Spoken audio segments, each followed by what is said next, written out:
Welcome to Chapter 3 of The Divide. Please like and subscribe. In the days that followed the shopping mall massacre, Julia became something of a national hero for saving Maddie. She was all over the news, YouTube, IG, and TikTok. She was even given a Medal of Valor from the president, along with a golden ticket of sorts for her and Maddie to study wherever they so chose. With that in light, the state spared no expense when they picked up Julia and Matthew to bring them to the Eminence Boarding School. "Is that a Hummer?"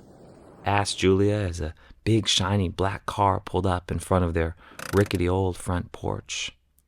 "No," replied Matthew. "It's a stretch Hummer. Hey, we're about to kill the environment in style today, sis," he joked with a smile of excitement. The driver parked and opened his door to come and help them with their luggage. "Is this it?" he asked in bewilderment while he picked up one small suitcase and a duct-tape trash bag filled with clothes. "That's it," replied Julia. "That and our backpacks, but we can carry those." The driver then picked up their things and put them in the trunk of the car. He looked around, expecting to see a group of farewell neighbors or at least a parent. "Is there anybody here to say goodbye to you kids?" he asked. Matthew quickly responded, "Nope. Daddy's in jail, and as Mom always says, crack waits for no man. Or woman in her case. Anyway, she is getting cozy with a pipe somewhere. Hey, but don't worry, we're old enough to take an Uber, so I guess your little car will do." The driver gave the longest, okay, in human history. Then he looked over to Julia as if to ask her what to do. "It's fine, sir," she replied. "We're ready to go. You will take us to a helicopter, I hear. We are excited for the trip." The man nervously smiled in reply and opened the door for them to go inside the limo.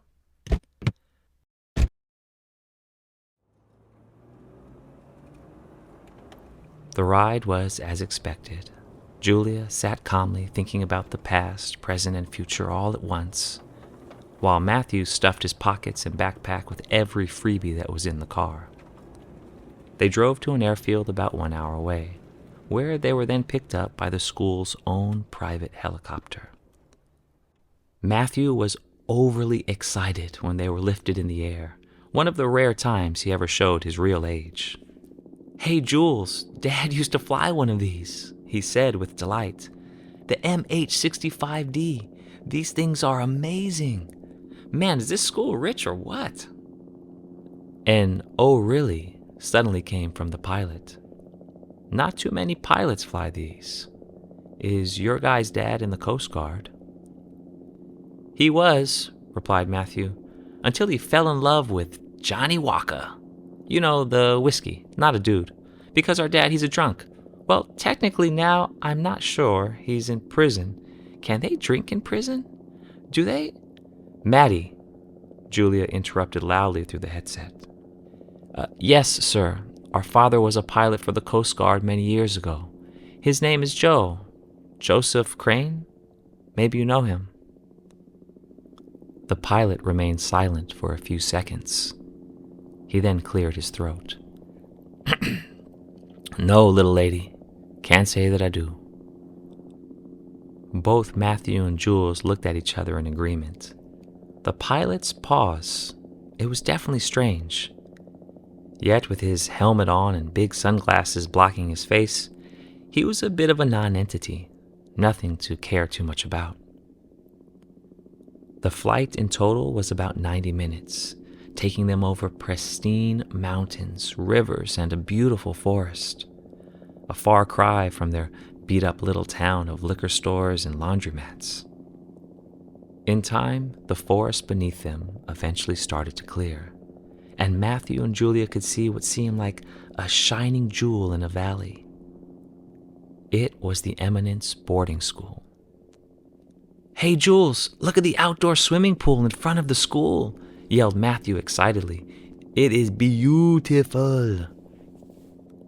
Julia looked down at the pool, glistening and glittering in the sun, It was absolutely gorgeous.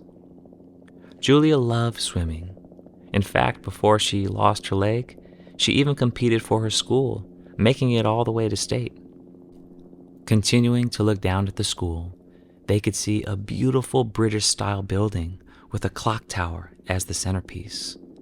In front was the swimming pool, and to the left and right of the main building were two long rectangle-shaped concrete buildings. In the back of the school was a massive track and field along with gardens, basketball courts, and a helipad for them to land. And in all, the school was surrounded by a fence, connected by 9 guard towers. The fence and towers looked impressive, yet not intimidating, since it was quite far from the actual school, leaving a still open and free feeling. The Eminence Boarding School was absolutely stunning, a dream place that Jules once saw in a magazine years ago, a dream that was about to become reality. As the helicopter flew in closer and closer, Julia and Matthew could see all the students on the field standing and waving at them from below. "That's your welcome to the school," came the voice of the pilot. "I'm sure you guys will enjoy your stay." "Wow," replied Julia, overwhelmed at seeing the hundreds of kids saying hello. Yet in this wonderful and heartwarming sight, Matthew suddenly noticed something. "Hey," he spoke, "why are they all standing in the shape of the flower of life?" "The what?" asked Jules. "The flower of life, it's..." The pilot suddenly interrupted him. "I think they just wanted to make a shape for you guys. Maybe something they got off of Google. Hey, buckle up, kiddos. We're coming in to land."